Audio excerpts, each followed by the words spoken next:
Hey, what's going on everyone? Jaquan here, and welcome back to this week's gameplay video. We got ourselves a Ruby Amethyst mirror match. Now, usually I don't like to do mirror matches on the channel just because I want to provide as much diversity as possible in the different types of decks being versed. But I do find that, having games like mirror matches are quite interesting. I know that these two decks aren't, the top meta contenders right now, like Blurple, Amethyst Steel, and Hyper Aggro. But currently, with this matchup, when I was recording it, I was like, hey, these games were actually pretty cool because, we do play the same colors, but it is different variations in terms of like what types of tech cards that we put in here. And I just found that, it was just really cool interactions and, the way that the games kind of played out. So definitely wanted to showcase here to you guys. Here's going to be the deck list that I have, and I'm currently running right now for this Ruby Amethyst list. May change up in the future. It's pretty similar to the list that I showed you guys last week. Trying to tweak things around and just really trying to make Ruby Amethyst work, this meta. Because at the end of the day, we can all play Blurple or Amethyst Steel, green, blue, and whatnot. But it's always cool and interesting to kind of test around new decks, because that way you have a better idea of what types of the top decks are weak against, right? But nonetheless, let's get right into it here. My opponent does go first, so again, he is playing Ruby Amethyst as well. So he's going to ink a Maleficent Dragon and play himself a Diablo. So 1-drop, 0/1. If it gets banished, he draws a card. Currently, I'm not running any of these Diablos in my current list just because it doesn't have too much synergy with what I'm trying to do. I'm trying to have a lot of our 1-drops stick around, being able to challenge into characters later, combined with our Lumieres and also our Hypnotic Strength as well. And I just find that, having board presence instead of getting that additional draw and quest, from Diablo, right now seems a little bit better just because, again, there's no really big board wipes aside from Under the Sea, right? So I started off by playing Pain. It's a 1/3, and it's mainly there for us to curve out with the Madam, I believe it's Madam Medusa, the 3-drop where it deals 2 damage and you get a bounce, deals 2 damage to a card you control and then bounce a card that's cost 2 or less. So it's a target for that, but it's also, of course, going to be combined with, again, like Hypnotic Strength and Lumiere. So our opponent plays the Madam Mim, Skater Girl, is what we like to call it. It essentially gets Challenger +1 and gives other characters Challenger +1 as well. So this combined with Lumiere, you can really have your weaker characters do a lot of work. Especially when it comes to those evasive threats, where a lot of times people have trouble taking out Dumbos and Genies and Elsas because their willpower is just so high, right? So having Madam Mim and Lumiere can give your evasives the boost that it needs to be able to take out these threats. So on turn 2, I play out the Queen of Hearts. The Queen of Hearts here, again, goes in combination with the Madam Mim Medusa on curve. And then when it gets damage, it does have 3+ strength, meaning that it'll be a 4/3 character or a 4/2 character, being able to challenge into a lot of of the bigger characters and taking out in one shot. And on top of that, it just allows the opponent to be slowed down, because if they see a Queen of Hearts with damage on there, because of its high strength, being able to take out a lot of things, a lot of times the opponent isn't going to do too much and they're just going to end up, passing turn. Our opponent plays out the Lumiere on turn 3, so now again, every character is going to be able to get 2+ strength from both Madam Mim and Lumiere, so we do need to be careful of that. But I believe when it comes to Lumiere and Madam Mim, because these are static effects, most of the time you're not going to want to be questing in, singing them, or just exerting them in general, just because they usually are going to be targeted and top priority of being taken out because of its static ability. And usually you only want to exert them to quest if you really have to, or if you're trying to close out the game. So I ink the Treasure Guardian which is going to be my budget replacement for Dumbles, just because everyone in my locals actually need the Dumbles, and they're all playing Dumbles, and I've only pulled 2 Dumbles myself in 5 boxes, so Treasure Guardian's a good replacement for that. But nonetheless, I play out the Queen of Hearts and then also the Palace Guard. So having 2 Queen of Hearts here is pretty cool because the Lumiere or Madame Mim would not be able to take out the Queen of Hearts in one shot, so Queen of Hearts will be left damaged there, right? So this is kind of the cool interaction where, you know, as a Ruby Amethyst player, you're playing out all these weaker characters, but because some of your characters benefit from being damaged, a lot of times your opponent's not going to react too much if they don't have any removal or any cards to exert, right? So it just looks to be where we're both kind of setting up and passing turn, building our boards a little wider until we can get closer to our 5-drop in the form of Elsa, or being able to interact, you know, with the other cards by just having a large enough board, questing with everything, and then making the opponents be able to challenge into our things, right? But at this point, I feel pretty established, and I want to be the aggressor, so I do choose to quest with the Pain and the Guard, bringing us to 4. Because if, let's just say, if he does choose to challenge into our characters here, then our Queen of Hearts and Genie is going to be able to benefit from that and maybe take out some of his characters along the way, simplifying the game state. So our opponent inks the Finders Keepers.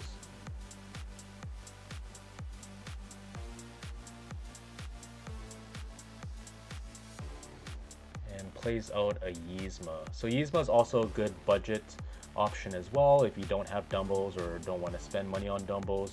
Yzma is a 4 cost, and you have the option to exert her to be able to draw up to 3 cards for a maximum of 3 cards in your hand. So if, let's just say you have 0 cards in hand, you can exert her, draw 3 cards. If you have 2 cards in hand, you exert her, draw 1 card. She is a little bit slow, just because, for example, Dumble, you know, as soon as it comes out, if you have the extra ink and if you have an evasive that can be exerted, then you can use Dumble's ability right away. But again, like, Yzma is also like a quarter of the cost of Dumble right now, and very similar stats aside from, you know, not having evasive. But in terms of just looking solely at it in terms of resource gaining, like card draw, Yzma can easily do the job, right?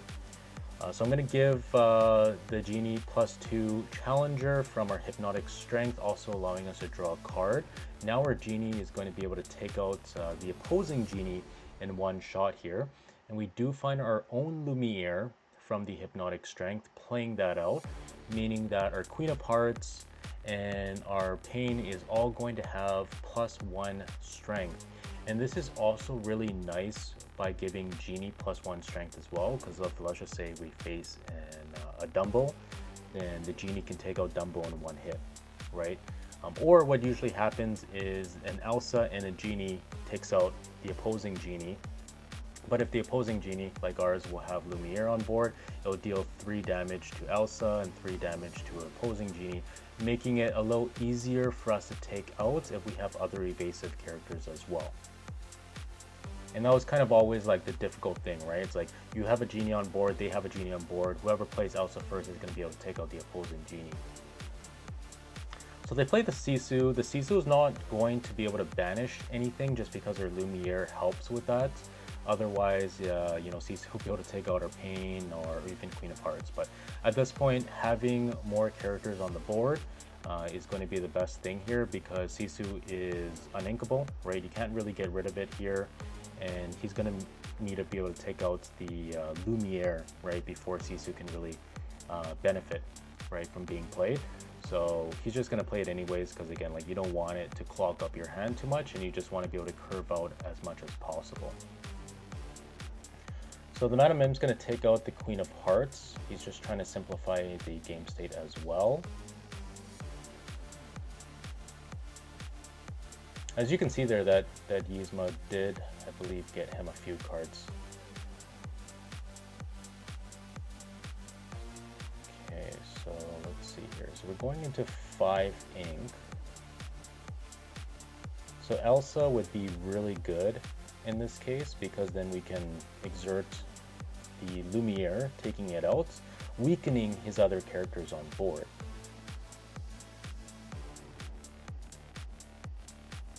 The other option is if we have the Bell Accomplished Mystic, we can throw the Genie into the Yzma as well.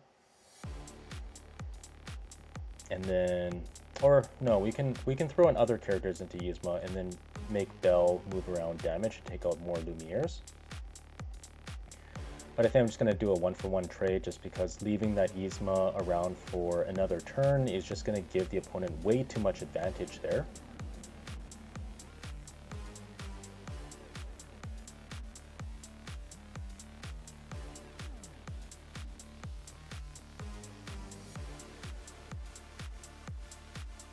Now we do play ourselves a Maui Half Shark, which I have at 3 copies in this build.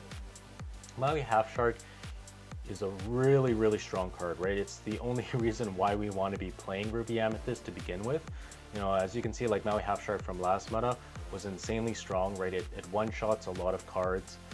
It's just really hard to deal with. The reason why, again, like Ruby kind of fell off the map this meta is because if you, let's just say you curve out, you play the Maui Half Shark and the opponent's playing Blurple or even Green-Blue, they can just also follow up with the Hades and then inking our Maui Half Shark. But that's why we also play 3 copies of Maui Half Shark, because if, let's just say, even if the opponent does Hades it off, that's also one less Hades that we need to deal with on the opponent side too, right? Giving us more ways for us to spam the board and keeping our very important cards in our deck, which is Lumiere, alive on the board, right? Boosting all the rest of our characters here. So the opponent plays, I believe it's called Lost Your Way. It's an action where you can exert an opposing character and it can't ready the next turn, and then you can discard a card to choose another character and do it the same. So he does, I believe, choose the Maui Half Shark and the Queen of Hearts. So next turn I won't be able to ready them up. So the Sisu does have +2 strength here from the 2 Lumieres, being able to trade into the Pain there, which the Pain will have a 2-3 stat line from our Lumiere as well. Okay, so we bring in the Elsa, exerting the Lumiere, taking it out with Elsa, now weakening his characters by 1 strength. And then we're going to quest in, bringing us to 10.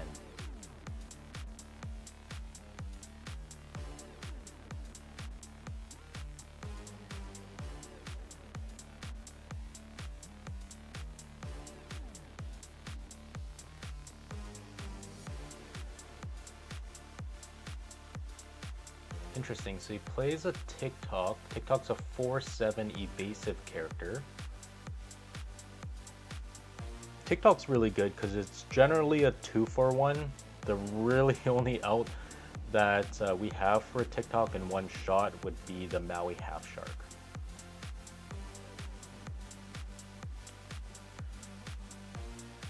But I think, you know, because in our build we don't play the TikTok, I personally think that running Maui Half Sharks over the TikTok is just a little better. But of course, by all means, you could always play both characters as well in your deck if you have the space. So we do play another Elsa, exerting the last Lumiere on board. This is really good for us because if, let's just say, we didn't have anything to exert the Lumiere, that TikTok could have challenged into our Half Shark being able to trade with it. Because as of right now, the Half Shark is a 7/5 and the TikTok is a 4/7 without Lumiere. Okay, so Maui Half Shark challenges into the Lumiere. The ability triggers adding Hypnotic Strength back from our discard to our hand. And then we're going to quest with the Elsa and Queen of Hearts, taking us to 12. So as you can see here, like once the deck, you know, goes into 5 or 6 ink, it's going to be able to catch up in a lot of game states where, you know, the opponent doesn't do anything and you don't do anything, you're just playing characters and just trying to build up the board. We have so many different tools in these color combinations to be able to interact with the opponent's board here later in the game, right? And we also play cards like Finders Keepers, Second Star to the Right, to be able to draw more cards if the game state does get really stale. And we can just keep accumulating resources in our hand rather than you know, the board state there. Okay, so the opponent plays the King and also throws down a Yzma. And I don't believe they have any cards in their hand right now as well. So it looks like they did run out of resources here. Genie is going to be played, giving us another card, keeping us alive in terms of resources. I'd say we have a pretty healthy board and hand count right now compared to the opponents for sure. I think at this point it's probably just best to quest in with the Lumiere, just because that will take us to 14. And if he challenged with the Yzma, then that's all the better for us, because then that means he's not drawing with Yzma as well. And right now he has 2 characters, and if he takes out 2 of our characters, we're still going to have 3 characters to at least quest to 17. And keep in mind, we do also play Pirate's Life in the deck too, right? So really, we all really just need to get up to 18, have a Pirate's Life, and be able to finish the game. So he plays out the Bell, not going to be able to take out anything, but he will move around a couple of damage counters to our characters. And then Yzma is going to activate, exerting herself to draw 3 cards. And then the Genie is going to take out the Elsa there. So again, this is going to allow us to be able to quest in all the way up to 19. Let's see if we can end it with a Pirate's Life or even with a Maui Half Shark and a action.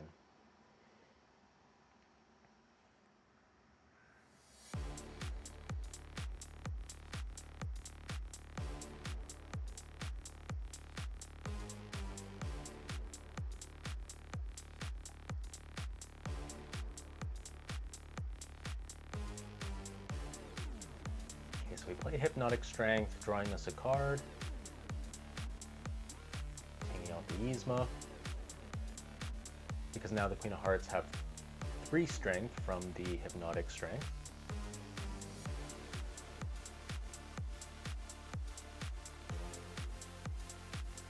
And again, the reason why I'm challenging into Yzma and not just fully questing out here is because Yzma does pull a threat of a comeback if he does happen to be able to play his own Pirate's Life, play a bunch of characters and draw more cards, right?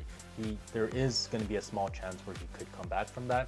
So I just want to be able to ensure that we can secure the game by the next turn here, right? Because we're not winning this turn. If we quest out with everything, it's only going to take us to 19. So we just want to clear out his board as much as possible, because if we can take care of his board, he's not going to be able to have enough to take out all of our characters, right, in one turn. Especially is impossible without B-Prep nowadays. So yeah, just ensuring that we can solidify the game here, questing and challenging in with everything. Yep, and there you have it. He is not able to react to our board. So we're able to slowly win this game here in the form of chip damage, as I like to call it, right? Every single quest that you're able to take throughout the game is going to be able to add up. And once you do a big enough push, you're going to be able to give yourself, 8 lore in one turn, 6 lore in one turn. And then hopefully by then it's going to be enough to be able to close the game. And again, we see like really similar types of strategies in any mirror match, right? It's a little bit like chess, right? Kind of like you're building up your game, the beginning, and then later you're just seeing who has the most resources, who can play around with things better. Because like let's just say you're playing the Blurple mirror match, both players are just gonna quest, keep all their draw cards, keep drawing for their higher end stuff like Hades and Elsa's, and be able to drop that and see who has the most resources and who's able to challenge in more, trade in more for more characters, right? 2-for-1s, and then be able to quest when you know, it counts, right? Because sometimes people choose not to quest in some situations, even though you really should be questing, right? So being able to figure out when's a good time to do so is what differentiates experienced players from beginner players, right? Is capitalize on those very small openings to be able to just get chip lore in.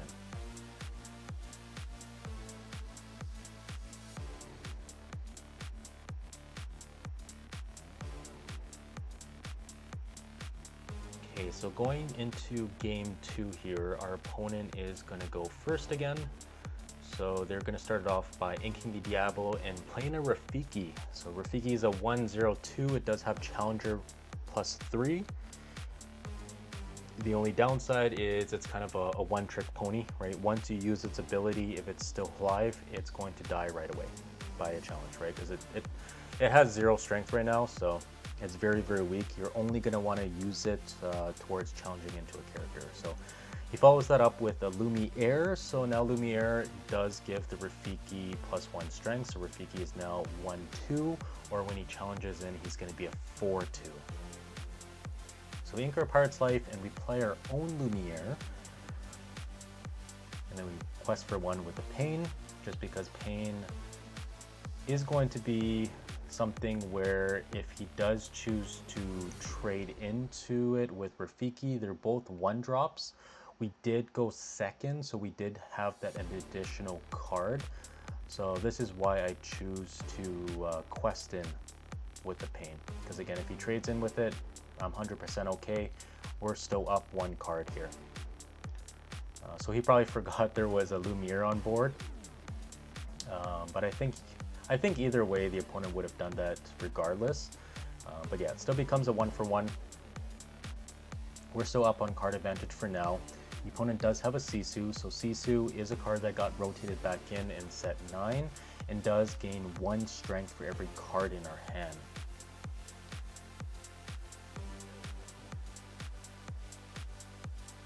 Okay, so he plays out the Genie, drawing him a card here.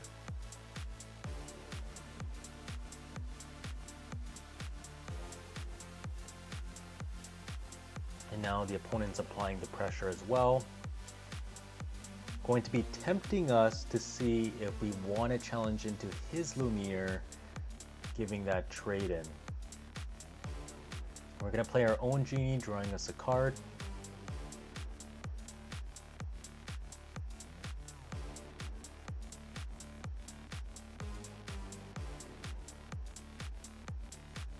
And I do pass it back, choosing not to challenge into the Lumiere. And again, the reason for this is because on our turn, if our Lumiere does not get exerted by Elsa, which it did by the way, we are then able to follow up with our own Elsa, being able to exert the Genie or any of these other characters.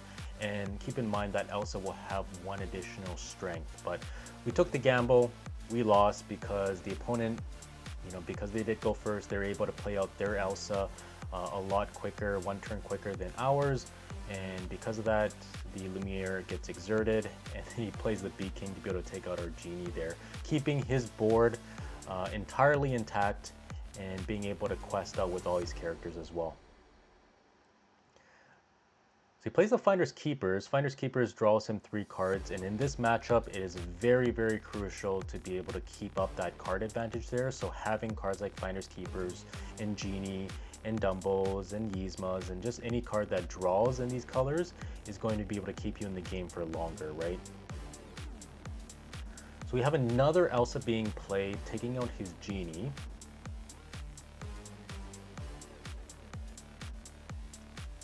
But the opponent does have quite a bit of cards from playing that Finders Keepers there.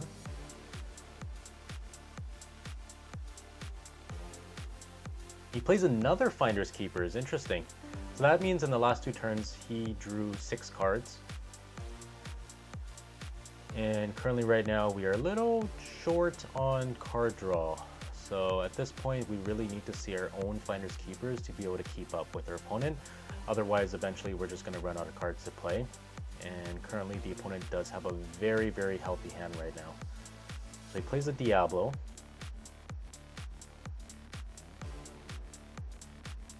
a card, quest for 2 with Sisu, and chooses to pass turn.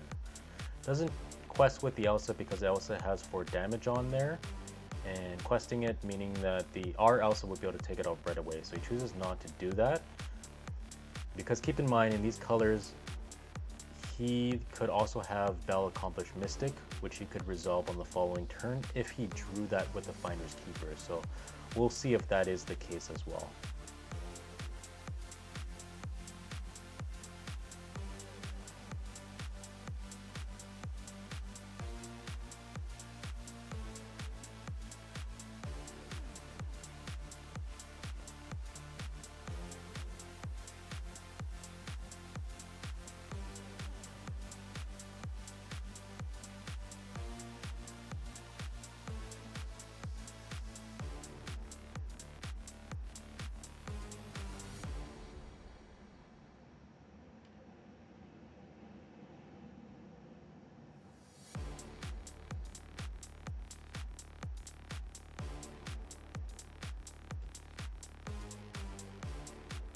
Looks like we're thinking long and hard here. And we're gonna play a Panic, moving the damage over to the opponent's Elsa, taking it out.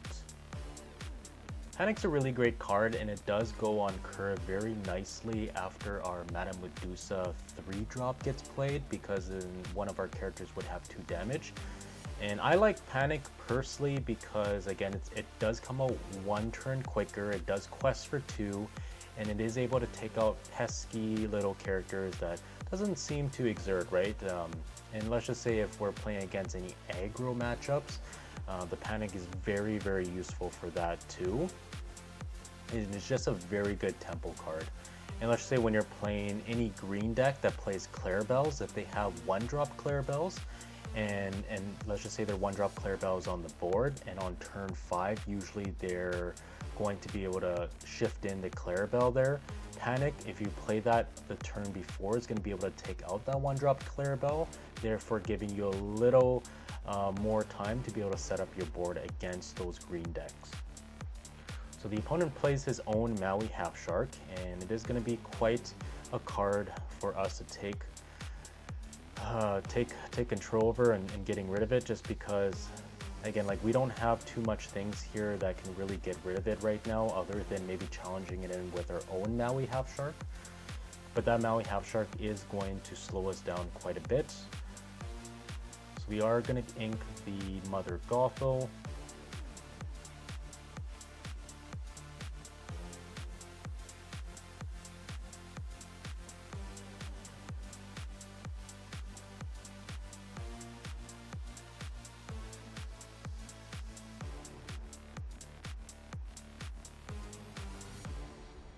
I may also consider cards like Elsa Spirit of Winter, the Shift, because we can grind pretty hard in the late game. It could be very, very useful for us to just get extra lore pushes in there from freezing the opponent's characters. Okay, so we play our Hades 7-drop, our own Hades, and what this one does here is that when it gets played and when it quests, you can deal 2 damage to another character of ours to draw 2 cards. So it's a 7-drop. We don't usually ink all the way up to 7, but it is there at 1 copies, because also at the same time, if let's say we play any blue decks, they're probably going to be playing their own Hades, inking us up to 7 anyways. And that's where, you know, our Hades come in, being able to give us a little more draw in the deck. Now we do take out the Sisu from challenging in with both our Panic and Elsa, being able to take out one of his characters and not leaving any of our characters exerted for his Maui Half Shark to be able to challenge into and get back like a Finder's Keepers. Unfortunately for us, he does also have an Elsa in hand, exerting our Hades and having that being challenged in with the Maui Half Shark anyways. So at this point, you know, counting up all the characters that he has, keep in mind he did also get back the Finder's Keepers, so he can quest in for 4, taking him to 18. He can play Finder's Keepers in 1 other action, gaining each a lore for each action played from Maui Half Shark and closing out the game. So I just decided to scoop it up it would be quite an uphill battle if I did manage to slow down the game, and didn't really think it's worth it. Keep in mind that we are also playing in best out of 3 in this league here, timed 50-minute rounds, so we do also have to be very wary of that, right? We don't want to drag out the game unless we know that we do have a very high probability of winning, and in this case we do not. So I rather just take it to game 3 and giving myself a little more time there to finish off the round, right, before it goes into time.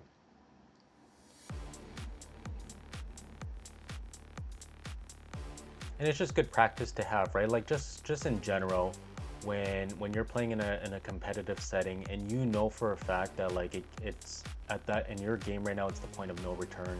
There's nothing that you can do to win the game. There is absolutely no reason for you to drag it out, especially if you don't want to go into time, because you risk going into a game loss if, let's just say, you can't win that. And you go into like turns, right? And what that is that once the round and the time hits, you have 5 turns to be able to gain lore. And in some cases here, depending on the rulings of where you are, if no players are able to win from hitting 20 lore in those 5 turns, it both ends up in a draw, right? But in this case here, it will allow us to go first as well on game 3. Meaning that in this matchup, just anything in general using this deck, what I found was that when you go on curve through 1-drops like Pain or the Palace Guard into a Lumiere or into a Queen of Hearts, and then into Mother Gothel, and then into Panic or Treasure Guardian, it will give you a very, very solid foundation early game to be able to build up not only wide characters, like characters on the board, but also be able to fight a lot of their characters through Panic, Mother Gothel, and also giving strong characters on your board, like in terms of Queen of Hearts, right? And also another reason why I do like second start to the right in the Ruby Amethyst deck is because if, let's say, you curve out and you're going first, right? So you have a 1-drop, 2-drop, 3-drop, and then you go into a 4th drop. So that means on the 5th turn, you're going to have exactly 10 characters, like 10 ink characters, to be able to sync together to be able to draw 5 cards from second start to the right on turn 5. So that's also another like perfect curve that I really like to aim for as well when I get the chance. So as you can see here, we're slowly curving out the way that we want to, right? Having a Panic or Pain on turn 1, and then a Queen of Hearts on turn 3.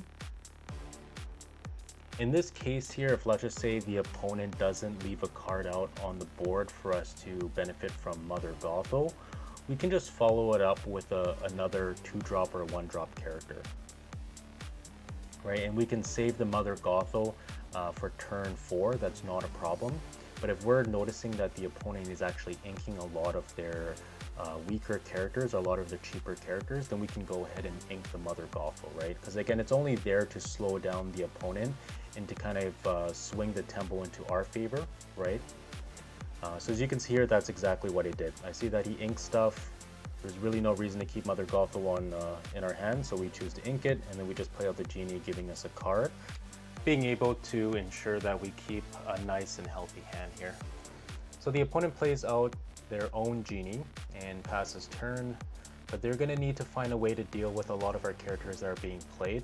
Luckily for us, the Pain and the Queen of Hearts and the Genie do all have very high willpower, especially in this matchup here when the evasive threats especially don't have too much strength to be able to take it out. Because we do have a wider board than the opponent and we don't need to worry too much about what they're trying to do, we are going to be playing our own Finders Keepers, being able to draw 3 cards and having more options to be able to counteract any plays that the opponent does at this point. So the opponent inks his own Finders Keepers because, again, you don't want to waste a whole turn playing Finders Keepers when you're not able to simplify the game state and take out the opponent's stuff. So he does choose to ink that, playing the Bell, moving around the damage characters to take out our own Genie and then pass his turn. We're going to ink the Palace Guard to play another Queen of Hearts, 2 Queen of Hearts actually, and a Lumiere. So this is pretty crazy because now we have 3 Queen of Hearts and 2 Lumieres Lumieres are going to give each other +1 strength and every other character 2 strength now. So our Queen of Hearts are going to be very, very strong. And, you know, a bunch of these are going to be able to probably trade into a lot of their weaker characters if we choose to quest with a lot of our characters next turn. And just playing 3 characters in one turn is very, very strong. And again, all of that was possible because we played Finders Keepers the last turn, right?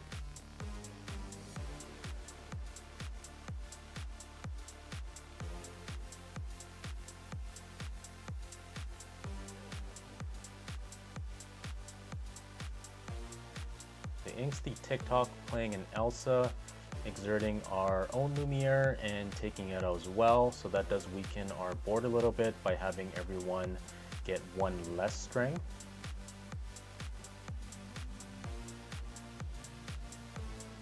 Belle's gonna take out the Queen of Hearts. Keep in mind the Queen of Hearts doesn't have its strength boost because it was not damaged. And then he's going to sing Bee King with the Genie, and we're going to choose one character to banish from Bee King there. But again, he's just trying to build up his board, take out our stuff slowly, and then hopefully, you know, do a little kickback there. So we curve out into the Hades. Once again, it does deal 2 damage to one of our characters, and we get to draw 2 cards. Our character here for Queen of Hearts that we damage is going to be able to now get strength boost. This means that this Queen of Hearts can be able to take out the Belle, or if let's just say he's Genie or Elsa challenges into that Queen of Hearts, it will trade with those characters currently on the board right now. But at this point, it just might be the best option to quest in with everything, taking us to 15. And then the following turn, our Hades would still be there, taking us to 17. Okay, so I'm challenging into the Belle with the damaged Queen of Hearts.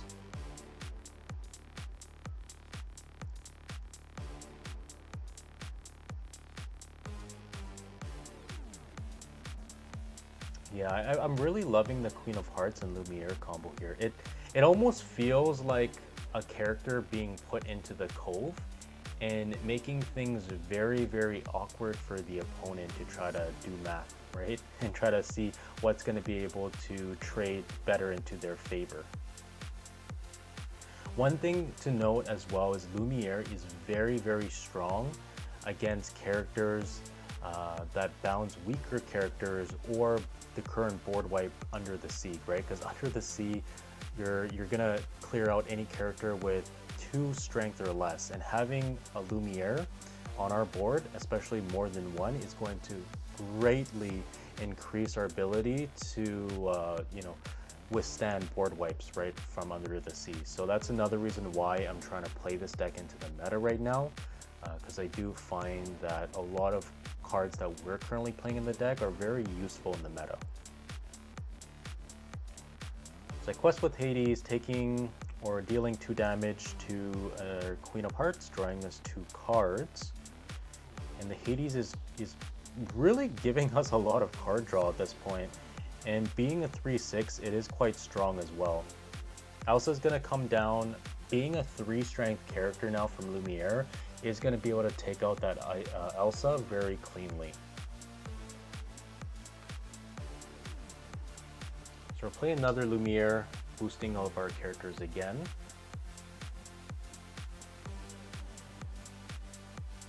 Inking a Mother Gothel, just because it is kind of useless at this point in the game. We're going to quest in for 16 with Lumiere and Queen of Hearts. Right now, the opponent has 2 characters on board. If he were to use both of those characters to challenge into ours, we're still going to be able to have almost enough to actually win the game here. Because let's say Shark challenges into Hades, Genie takes out the Lumiere, we're going to be at 19 the next turn. And really at that point, we can just play more characters, have Pirate's Life, or even have a Maui Half Shark of our own with an action to be able to close out the game. And again, once you're at that point where you're at 19 lore, every single character that you play is going to present lethal. So he plays Lose the Way, freezing one of our characters, and he's going to discard a card to freeze an additional character. He's going to gain 1 lore from Maui Half Shark, and then he takes out the Hades.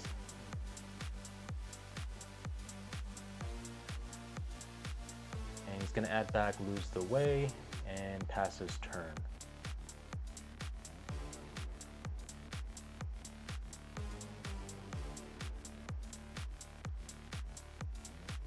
Okay, so we're going to quest 2, taking us to 18. Playing a Goofy 6-drop, and I love this card. This card is actually so strong because not only is it a good Maui Hero to All replacement, but being the fact that it's evasive, actually takes out a lot of threats, including Dumbo and Exerted Elsas as well. But yeah, at this point, we went pretty wide here. I don't think the opponent can really do much at this point to come back, even with like a Pirate's Life, right? Plays the Bell, takes out our Goofy.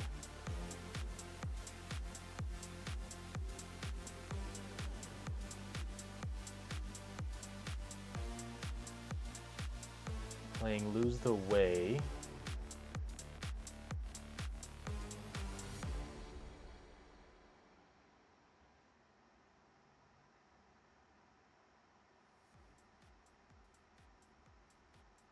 Discarding the Bee King.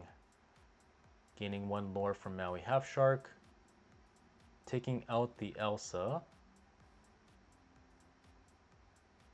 Inking Lose the Way and just scoops it up. Just because there's no way for him to come back from that one. Because again, like our characters are going to be into ready, even with Lose the Way. And we're just going to quest him for game. So there you have it. A mirror match with Ruby Amethyst. Stay tuned until the next one. And please like and subscribe. Peace.